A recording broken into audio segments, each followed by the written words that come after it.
Sa puntong ito, makakausap natin si Ana de Villa Singson, ang tagapagsalita ng Parish Pastoral Council for Responsible Voting o PPCRV. Magandang umaga po. Good morning ho. Opo, naroon pa rin yung election violence, may mga makinang pumalya, may mga botanteng hindi makita yung kanilang pangalan sa listahan. Pero ano po yung overall assessment nyo sa election 2025?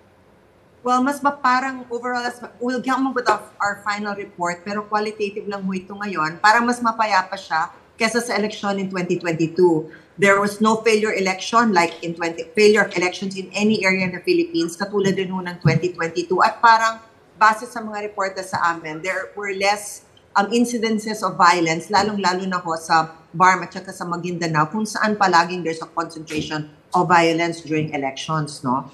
In terms of the machines, meron hong mga complaints, yun madalas mga complaints sa amin is after feeding 3 ballots, it will stop or nadudumihan and it would stop. Pero nare-resolve naman po yun ng mabilis kasi parang mas malakas ang technical support ngayon versus in 2022.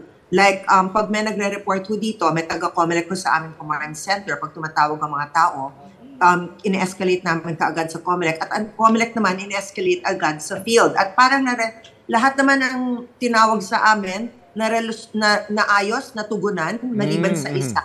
Oo, maliban sa isa sa may Dato Odin, pero okay na rin yun. 3 p.m. naka-start na rin sila na mag-vote sa Basilan. So, lahat ng pinasok na complaints dito, natugunan ho ng NSTP at ng COMELEC. Kasi may COMELEC rin ho dito. So, in-escalate niya agad sa field. Tapos, yun sa vote counting machine ho, meron hong naiibang comments na pumasok dito na hindi ever namin na-encounter ever since nag-start ang automated elections in 2010, no? Marami hong report na pumasok from different parts of the country, from voters and also from our own coordinators. Sinasabi nila na yung machine parang, ito yung reports yung machine parang nagbilang ng mas marami ng na-shade. Kunwari, mayor, nag-shade ako ng isa, tapos dalawa, naging overvote. Ibig sabihin more than one ang nabilang ng machine. Now, we have to be very careful. We have to tell you very clearly that these are reports. These are we don't know if they're facts because wala kaming nakikitang balota. So, makikita naman natin kung if there's area of concern kasi meron tayong random manual audit kung saan magbubukas ng 763 balota sa 763 precincts. Tapos, ipagkukumpara yung manual na evaluation sa transmitted, pareho ba? Opo. So, yun ang isang kaiba-ibang na napansin ho namin sa election na ito. Naiparating nyo na po ito sa COMELEC, itong concern na ito? We have not given our final report to COMELEC, but meron mga taga-COMELEC po dito. Sa lahat ng feedback ng pumapasok sa aming command center, through our call center and to coordinators, we did give it to the COMELEC representatives who were here. At ano naman po yung pinaka-na-impress kayo ngayong election 2025? Mabilis po yung transmission. I think that's very impressive because like 66% na at around 8:30 p.m. pa lang. So after 1.5 hours, nakaabot na ng 66% ang transmissions nakikita sa COMELEC server.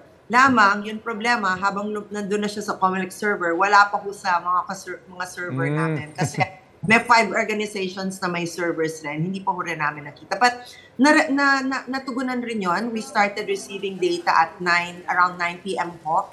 And then after that naman, we've been getting data. As of now, we already have transmissions worth 97.28% po. Obviously, marami po pong kailangan i-improve dito sa ating makina. Pero pagdating po sa mga botante, meron ba kayo napansing improvement? Oh, you know what? This is a pattern. Kaiba-iba rin to Based on our estimations, we think the voter turnout was 80.27.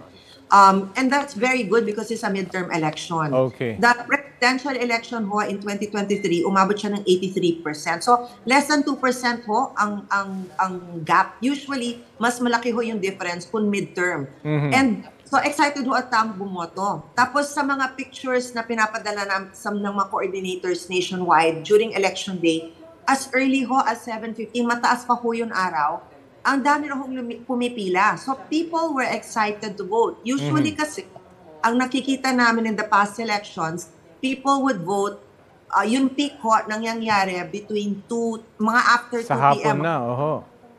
Ngayon, ang aga-aga pa, sobrang haba ho ng mga pila. So excited ho yung mga voters. Okay. Sana po masustain yan sa mga susunod na Sana eleksyon. po. Yes. Maraming salamat po sa oras na binahagi niyo sa Balitang Hali. Thank you so much. Ana de Villa Singson ng PPCRV.